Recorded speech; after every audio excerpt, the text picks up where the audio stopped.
Clutch गाड़ियों में एक बहुत ही अहम रोल प्ले करता है। ये इंजन और गियरबॉक्स के बीच फ्लाईव्हील पर लगा होता है। जब गियर को बदलना होता है तो उस समय गियरबॉक्स में आने वाले पावर को रोकने की जरूरत होती है, नहीं तो गियर को नुकसान हो सकता है। गियर को बदलने के लिए इंजन को बार बार बंद कर देना एक बहुत ही मुश्किल काम है जो कभी संभव नहीं हो सकता है। तो आखिर कैसे गियर बदलते समय इंजन के शक्ति को गियरबॉक्स में जाने से रोका जा सके?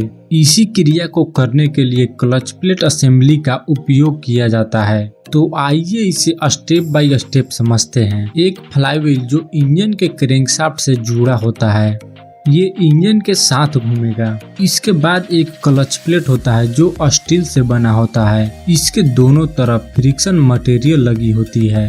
इसके बीच में इस प्रकार तीथ बने होते हैं।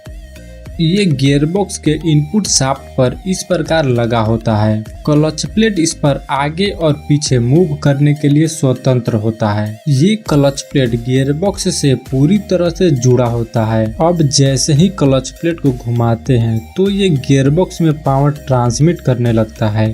अब आइए इसे इंजन के साथ जोड़ते हैं। यहाँ इंजन के साथ फ्लाईव्हील घूम रहा है। अगर क्लच प्लेट पर बाहरी बल लगाकर फ्लाईव्हील पर दबाया जाए तो ये क्लच प्लेट फ्रिक्शन के वजह से फ्लाईव्हील के साथ घूमना शुरू कर देगा और गियरबॉक्स में पावर ट्रांसमिट होने लगेगा। फिर वापस क्लच प्लेट पर से बाहरी बल हटा देते हैं तो क्लच फ्लाईव्हील से अलग हो जाएगा, जिससे गियरबॉक्स में पावर का प्रवाह रुक जाएगा। अब आप गियर को बहुत ही आसानी से बदल सकते हैं।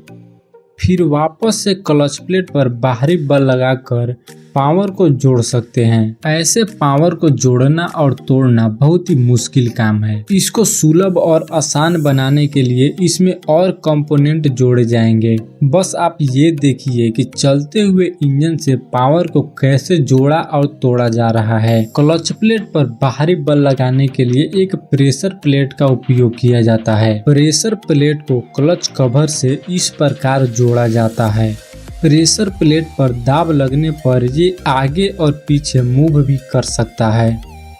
एक डायफ्राम स्प्रिंग जो इस प्रकार बना होता है, इसका कार्य बहुत ही अनोखा है। आइए इसके कार्य विधि को समझते हैं। डायफ्राम स्प्रिंग की गति इसके ऊपर लगे प्लेट के चारों तरफ फिक्स होता है। अब जैसे ही स्प्रिंग के केंद्र में बल लगाकर अंदर की तरफ दबाते हैं तो डिस्क के किनारा विपरीत दिशा में बाहर आते हैं और वापस बल हटाने पर ये अपने वास्तविक स्थिति में आ जाता है। अब आइए इन सब को 1 बाय 1 असेंबल करके देखते हैं कि ये यूनिट में एक साथ कैसे काम करते हैं। ये डायफ्राम स्प्रिंग प्रेशर प्लेट के पहले रिट्रैक्टर क्लिप के द्वारा प्रेशर प्लेट से जुड़ा होता है और डायफ्राम स्प्रिंग रिपीट के द्वारा क्लच कवर से जुड़ा होता है। अब जब डायफ्राम स्प्रिंग के सेंटर में दाब लगाया जाता है तो डायफ्राम स्प्रिंग के फिंगर अंदर की तरफ जाते हैं और डिस्क के बाहरी किनारा विपरीत दिशा में बाहर की ओर आते हैं। डिस्क के साथ क्लिप से प्रेशर प्लेट भी जुड़ा होता है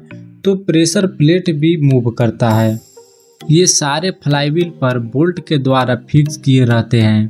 फ्लाईव्हील पर कसने से पहले डायफ्राम स्प्रिंग अपने नॉर्मल पोजीशन में रहता है और कसते ही ये प्रेशर प्लेट से चिपक जाता है, जिससे डायफ्राम स्प्रिंग सारा दबाव प्रेशर प्लेट पर लगाता है और प्रेशर प्लेट सारा दबाव क्लच प्लेट पर लगाता है, जिससे क्लच प्लेट फ्लाईव्हील पर फ्रिक्शन के वजह से चिपक जाता है और ये सारे एक यूनिट बनकर चलने लगते हैं। यहाँ ध्यान देने की बात यह है कि क्लच प्लेट केवल गियरबॉक्स के इनपुट शाफ्ट से ही जुड़ा होता है और क्लच प्लेट में पावर दाब और फ्रिक्शन के माध्यम से ही ट्रांसमिट होता है। अब क्लच को डिसएंगेज करने के लिए क्लच पैडल को प्रेस करते हैं, जिससे एक क्लच बेयरिंग अंदर की तरफ डायफ्राम स्प्रिंग के फिंगर को अंदर की तरफ दबाता है, जिससे डायफ्राम स्प्रिंग के किनारा विपरीत दिशा में बाहर की ओर आते हैं और साथ ही प्रेशर प्लेट भी आता है, जिससे क्लच प्लेट पर लगने वाले बाहरी बल हट जाते हैं